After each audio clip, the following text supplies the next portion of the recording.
All right. Happy Friday, everyone. I'm Amalie Schaefer. This is Janine Suvak. We are Hi there. Systematic Excellence Consulting, and we help people run their businesses more efficiently. We help them set up and learn how to manage effective, efficient teams. Today, we're here every Friday at 11:30 Eastern, and today we're going to talk about a topic that we covered on our podcast this week about delegating outcomes. So we talked in depth about it on our podcast. So we'll put the link to that in the comments. But there's just a couple of things we wanted to cover today on the show, and that is how to get to a place where delegating outcomes is natural, determining what you can delegate the outcome of right now, and ways to ensure the outcome you delegated is getting done without micromanaging. So I feel like those That's are the things trick. that exactly. So let's just start with first getting to a place where delegating outcomes are natural. So I know for me, so I'll just start because just to start is it comes with trust, right? And so it's also being aware of your own shortcomings, right? As a business owner or a leader or a manager, that it's going to take time and trust. And if you're just starting a relationship with someone on your team, it might not be very comfortable. But trust and giving people the time, to mess up, and giving them the room to mess up, and then okay, let's correct it and do it differently next time. So you have to give yourself room to like get used to it, but you also have to give your team members time to kind of F it up every once in a while, especially if it's something new that they're starting or someone new on the team. So what do you think about how to get to a place where it's natural? What do you think about that? Well, I was going to say, first of all, if you're handing off something that's going to make or break your entire business to someone that you've never worked with and at that level before, that's probably just a bad idea from the get-go. So Well, yeah, and you that's why should we say start, test yeah, projects you when you're bringing someone on, right? start with the things where it's like it's not the end of the world if they make a Right. mistake. The one thing I would say, really, the frame of mind you should be going into this with is, am I setting them up for success, Absolutely. I right? agree And 100%. Yep. every, so from the very get-go all the way to when you get to the point that you can just say, here's the project, boom, off you go, and walk away. It's still, are you giving them everything they need to be successful in executing on what you want and delivering the end point that you're looking for? Right. And if you are feeling uncomfortable, then you probably have to ask yourself, okay, is it that I'm not confident in what I'm doing, like that I'm delegating? Am I not confident in the person? Am I not confident that there's a process created? Or maybe you're relying on them to create the process. Maybe this is something brand new you're doing. And, if you're not totally comfortable, I think wait, I guess that's the other topic. Yeah, I was kind of yeah. jumping ahead. Sorry. So well, let's get well, back to here's the how to get other to, thing. I but know for getting me, natural with it mhm. is really like just doing it. It's a matter of doing it and seeing what happens, right? Because like in order for you to get natural at trusting people, you have to try trusting people, and then you have to see what happens. Some people are going to fail, and like I think you have to be realistic about it, and you know what, there are going to be mistakes and there are going to be failures and there's going to be things like that, but there is no way to continue to grow if you don't at least try, like, because at some point you're going to have to hand those things off. You can't continue to do it. So what were you going to say? Well, I was just going to say, well, just to tag team off of that, it's like the whole concept of either success or failure is kind of a bad way to frame it in the first place, right? Because it's like what do we do as a business? We put things out there and we follow with metrics, and the metrics isn't a binary 0 or 1; it's a spectrum, right? Right. Whether it's on an ad campaign, it's on revenue for new product launch, for whatever it is that you're doing, it's a spectrum, and somewhere on that meter is where you're going to fall, or where they're going to fall with the outcome that you've delegated to them. And I just say what you touched on was the very much the personal growth part of it, right? The other thing that I say is like, around, am I setting them up for the success, is, so it might surprise you to know that I was a super control freak micromanager. And I just said was, as if I don't do that anymore, but I totally do. And the thing, it's like, but I literally had to keep repeating to myself, it's like, there is more than one right answer. There is more than one right answer. It doesn't have to be my way to get the outcome that I'm looking for. And I have to be okay with that. If I'm harping on someone because it's not being done the way I want, then that's a whole different issue than the outcome that I'm looking for. And those have to be separated. Right. And delegating outcomes is saying to someone, here's the end product that I want. Do it however it needs to get done, and create a process around it if it's something that's going to be done more than once or on a repeated basis, right? And letting them create that process, but giving them the outcome, and then just backing off. And if you need reports or updates, right, that's fine to ask. And like I said, I think the main point about it becoming natural is like being self-aware, evaluating yourself, ensure that you have clearly communicated to the person and given them the resources that they need. The person that's getting the outcome delegated to them has if we're talking to you now, you need to make sure that you clearly understand what's being delegated to you. And if you have questions, you need to ask them. But that's how the relationship starts, is making sure that that initial communication is clear. And then it's going to take time to build the trust to become natural at it, because not only is the business owner going to become natural at delegating, but the team is going to become natural at, okay, this is what they want, I can now move forward. And they own the responsibility from start to finish, right? But they're not going to own that until the business owner 100% releases and gives the permission and the responsibility of start to finish getting it done, and just telling them the outcome. So I think that's the main thing. And it takes time just doing it, right? And there's going to be missteps, and there's going to be, mistakes made. And it's just a matter of like just being realistic about it, and understanding that everyone's human.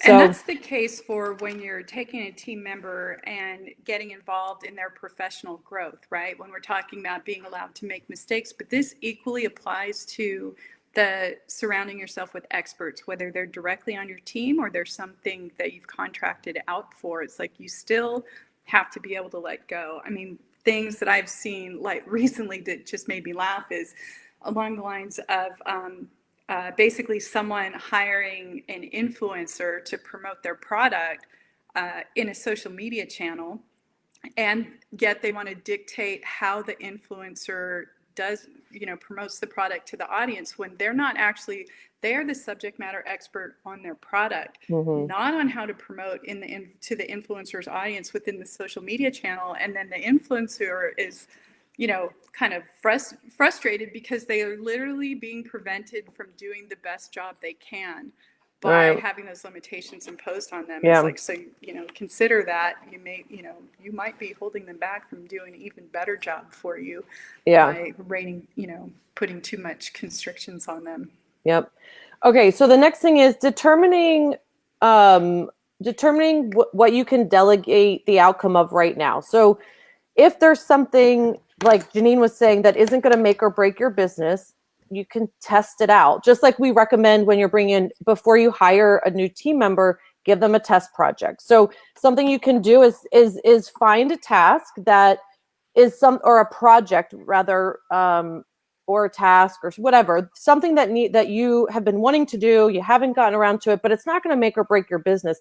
And it's something that you are like, you know what, if this gets completely effed up, like it's not going to be the end of the world. So I would start there and like just take baby steps and like just try something, if it's a new social media schedule, or I don't know, something that isn't, I can't think of any good ideas. Well, I was just going to say, everything or is a blog test. Post or something. Everything is a test. If you're, in business, right? If you're developing something, you're testing it with focus groups. When you get beyond that, now you're market testing it.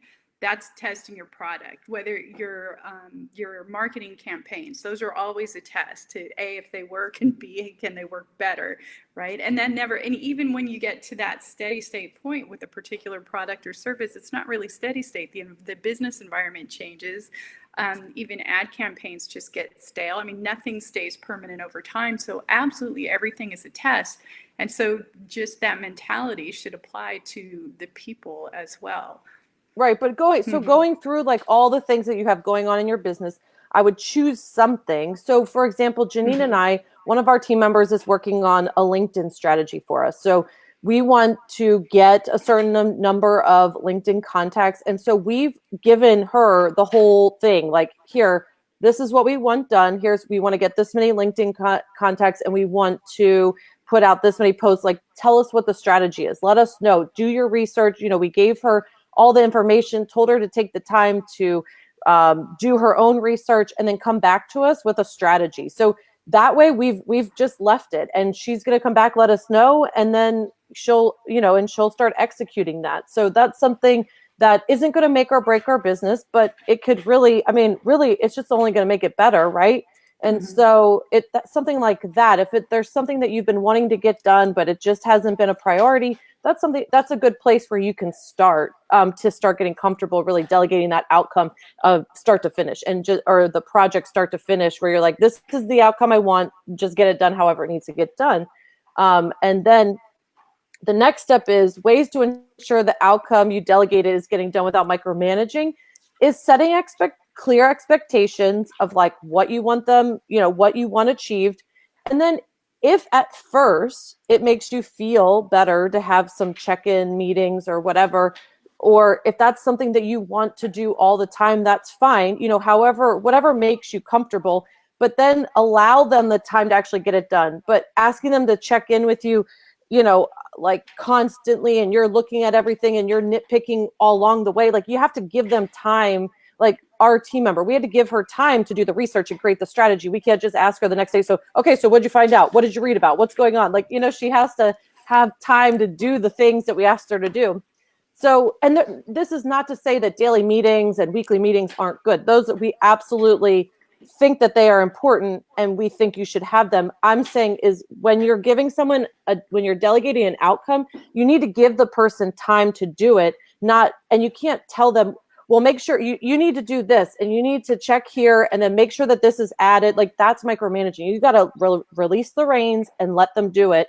And then if it doesn't work after they've implemented it, then you can go back and have a discussion with them and say, okay, look, this is what I noticed. Here's where I want to do it differently, something like that. But you have to actually let them do it. Otherwise, they're going to constantly come back to you. In anything else that you delegate, it's really going to be tasking and not delegating, because they're going to be thinking, oh, well, I need to go back and talk to him or her to ask, is this okay? Am I doing it okay? You really need to let them build the confidence as well. You need to build your confidence in them, and they need to build their confidence in you, that you trust them to do the job. Otherwise it'll break down, and you're going to still end up being responsible for everything. Yeah, there are natural checkpoints where coming for feedback is appropriate, right? Because that's being efficient, right? Right. If there's a mock-up or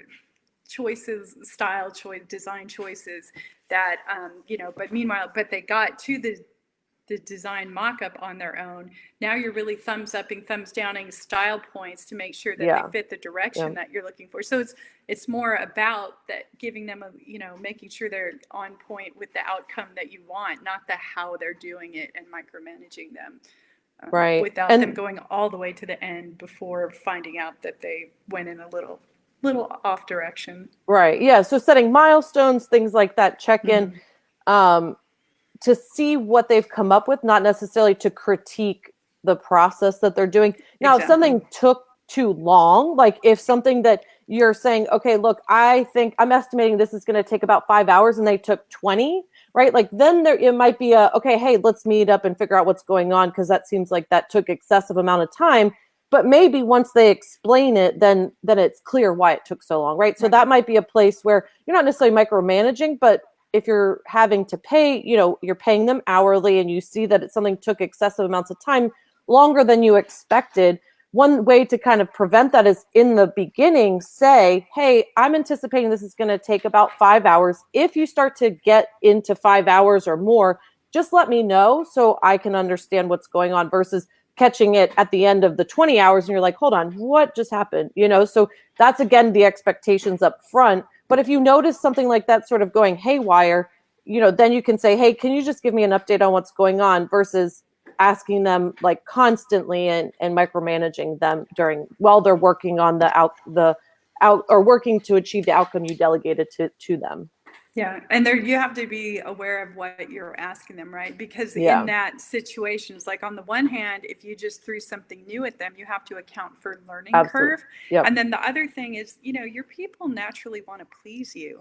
Right. And so they're going to have a tendency to go down more rabbit holes and basically go overboard to a level that is maybe not necessary and is taking more time. Or if you know trying to please, yeah. Or if that's their personality, right? Like if it's their personality, if they are very attention to detail oriented, if that's how they are, if that's something that is part of their personality, you then, as part of knowing your team and trusting them, you can say, hey, do the research, but only spend about 3 hours. Like we have a team member that we know, like on our team, that we know will go on.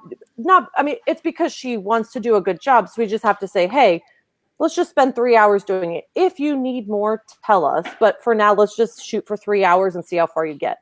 It's the same thing when we get ready to hire new team members. When we'll say, if we're doing the test project, we'll tell them like, hey, let's spend 3 hours or 4 hours, whatever it is. If you need to go over that, tell us before you go over, but that's what we're expecting. And if there's a reason to go over, just let us know, and then we can work from there. Yeah. If you think about it in terms of the 80-20 rule, sometimes they start at 100, Yeah. Right. Yeah, exactly. So do you have anything else to add No? Okay. So if you want to hear the full episode, I'll put the link in the comments to our podcast. Again, we went in more in depth just in overall about outcome delegating. It is a really important, it's important to get to that place where you're comfortable doing it so that you can really move into that CEO role, into that visionary role. So, because what it's going to allow you to do is give you the space and time to be able to do the things, to do the forward looking, to be the visionary, to, create the content, those kinds of things, or, whatever it is that you envision, like what forward looking is for your business. And without that, if you're looking for an exit plan in the future, there is none, as long as you're necessary to every step. So that's exactly. something to think about. So we hope that was helpful. We hope that you have a great weekend. If you catch the replay, give us a #replay. And if you have any questions or comments, feel free to put them in the comments and we will respond. If you have any specific questions about business operations in general, feel free to shoot us a message or reach out to Janine or I individually, and we'd be happy to touch on them on the show, even though we come in usually with a topic, but we're happy to address them on the show as well. So thanks again, and we hope you have a great weekend. Bye. Have a good one. Bye.